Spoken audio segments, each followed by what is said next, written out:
Oke anak-anak, sekarang kita lanjutkan untuk pecahan desimal dan juga persen. Ya, tadi kan sudah pecahan biasa dan pecahan campuran. Sekarang pecahan desimal. Pecahan desimal itu kan kalau kita menulis pecahan desimal itu kan yang ada komanya itu ya. Seperti contoh di sini ya. Coba kalian lihat sebentar. Ini Pak Endi punya pecahan desimal 2,35 ya. Nah, yang harus kalian pahami dulu anak-anak, pecahan desimal itu ya, nilai tempatnya itu yang di belakang koma, ini ya, angka-angka yang di belakang koma ini itu dia itu nilai atau nama tempatnya itu seperti ini. Kalau satu angka di belakang koma itu nilai tempatnya per sepuluhan, ya kan? Kalau dua angka di belakang koma, angka yang kedua ini per seratusan. Kalau nanti ada angka lagi di belakangnya itu berarti per seribuan ya. Jadi yang di belakang koma ini nilai tempatnya per pakai per seperti itu ya. Nah, yang depan ini bilangan biasa, satuan. Kalau depannya ada lagi berarti puluhan, ratusan dan seterusnya ya. Jadi ini 2,35. Nah, jadi anak-anak, dalam pembulatan pecahan desimal yang perlu kalian ketahui ya, kalau pecahan desimal itu dibulatkan itu ya, yang paling baik itu kesatuan ya. Yang paling baik itu kesatuan sehingga nanti komanya ini nanti hilang ya. Itu yang paling baik. Tetapi kita harus lihat soal ya, karena kalau pecahan desimal itu tergantung soalnya ya. Kalau kita disuruh membulatkan kemana, apakah ke satuan atau ke persepuluhan atau ke perseratusan, kita harus lihat baik-baik. Nah, sekarang Pak Endi akan beri contoh masing-masing. Misalnya misalnya ini ya, pecahan desimal tadi ya 2,35 itu disuruh membulatkan ke satuan. Ini contoh soal ini. Bulatkan pecahan desimal di atas ya ke satuan terdekat. Jadi kesatuan terdekat. Kesatuan terdekat itu berarti nanti menjadi bilangan satuan. Jadi tidak ada komanya ya. Nah, caranya bagaimana anak-anak? Nah, kita lihat kesatuan terdekat itu berarti kita lihat nilai tempatnya. Satuan itu kan ini. Ya kan? Satuan kan 2 ini kan, nanti kita bulatkan, ini nanti dibulatkan jadi 2 apa ke atas jadi 3. Nah, kita lihat. Nah, melihatnya adalah angka yang ada di belakangnya ya, yang ada di belakangnya. Kalau dibulatkan ke satuan berarti kita lihat angka di belakangnya satuan ini adalah angka 3 ya, berarti persepuluhannya ini angka 3 kan. Nah, kita lihat angka 3 ini, kalau angka ini itu kurang dari 5 ya, kurang dari 5 itu berarti 0, 1, 2, 3, 4. Lihat ini ya, ini pedomannya. Jika 0, 1, 2, 3, 4, nah jika angka-angka itu maka nanti dibulatkan ke bawah ya, dibulatkan ke bawah. Nah, tapi jika angka ini tadi yang kita lihat tadi itu lebih besar dari 5 atau lebih besar dari 5, misalnya 5, 6, 7, 8, 9, maka nanti dibulatkan ke atas ya. Nah, tadi kan perintahnya dibulatkan ke satuan. Kita lihat satuannya ini kan berarti 2. Kita lihat angka belakangnya 3. 3 berarti dibulatkan ke bawah ya, karena kurang dari 5. Jadi ini dibulatkan ke bawah. Kalau dibulatkan ke bawah berarti gimana tadi, seperti pecahan biasa tadi. Dibulatkan ke bawah berarti menjadi 0 ya, berarti tetap 2 ini. Jadi 2,35 dibulatkan ke bawah menjadi 2 ya. 2,0 seharusnya, tapi karena ya 0 maka berarti 2. Nah, jadi dibulatkan ke satuan jadi 2. Nah, sekarang kalau perintahnya bulatkan pecahan desimal di atas ke persepuluhan terdekat. Persepuluhan terdekat. Nah, jadi kita lihat persepuluhan itu berarti kan satu angka di belakang koma. persepuluhan itu berarti desimalnya itu satu angka di belakang koma ini ya. Jadi kalau dibulatkan ke persepuluhan itu nanti jawabannya itu ya persepuluhan, berarti 2, berapa gitu ya. Nah kita lihat angka belakangnya, ini kan persepuluhan, angka belakangnya itu yang perseratusan ini itu kan 5 ya, jadi 5. Nah 5 itu berarti dibulatkan ke atas apa ke bawah? Ke atas, berarti ini dibulatkan ke atas sehingga angka yang persepuluhan tadi ditambahkan 1 karena dibulatkan ke atas. Jadi kita lihat belakangnya kemudian dibulatkan ke atas, berarti ini ditambah 1 ya. Jadi nanti pembulatannya menjadi 2,3 ditambah 1 4. Jadi perseratusannya nanti hilang karena yang dibulatkan itu. Kalau yang tadi ini hilang. Bisa dimengerti nggak anak-anak dari sini? Ya. Sekarang contoh lagi. Misalnya soal 3,7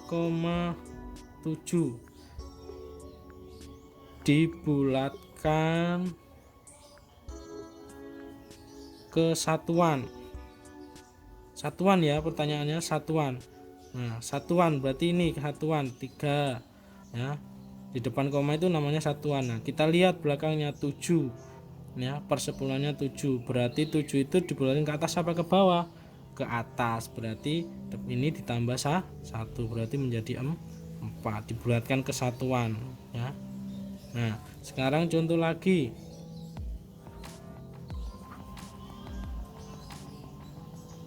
2,483 dibulatkan ke persepuluhan. Dibulatkan ke persepuluhan 2,483. Persepuluhan itu berarti satu angka di belakang koma ini ya, satu angka di belakang koma ya, berarti kita lihat belakangnya 8.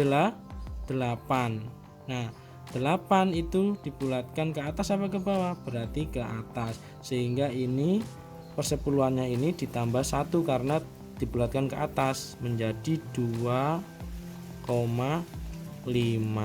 ya. Jadi persepuluhannya ini menjadi 5 karena dibulatkan ke atas. Paham ya anak-anak ya?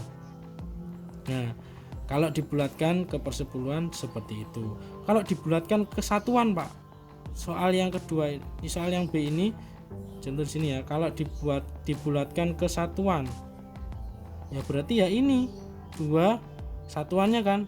Nah berarti kita lihat belakangnya 2, 4, berarti dibulatkan ke atas apa ke bawah? Ke bawah, berarti kalau ke bawah 0 kan, berarti 2 ini tambah 0 berarti ya 2.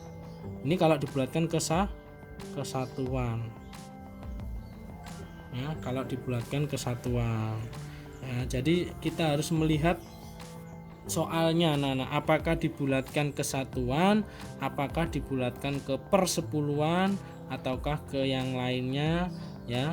Dengan pedomannya tetap ini ya anak-anak, pedomannya kalau angka di belakangnya ya, angka di belakangnya itu tadi 0, 1, 2, 3 dan 4 itu dibulatkan ke bawah.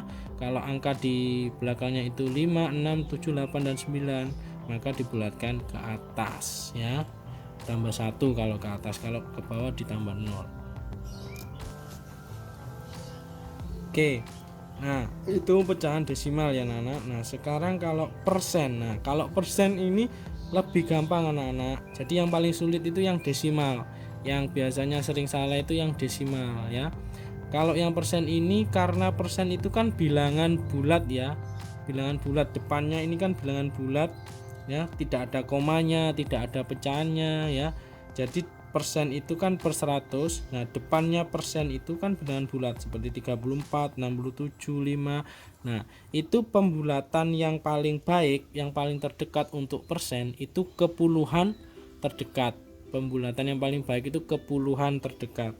Contohnya, jadi nanti hasilnya itu ke 10, 20, 30, 40 dan seterusnya ya. Misalnya ini 34 anak-anak. 34 ini kita bulatkan menjadi berapa supaya bulat. Nah, 34 kita lihat satuannya kan 4.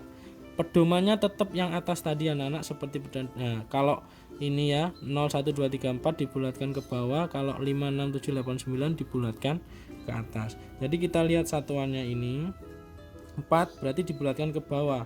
Jadi 3 ditambah 0. Jadi ini dibulatkan menjadi 30% ya.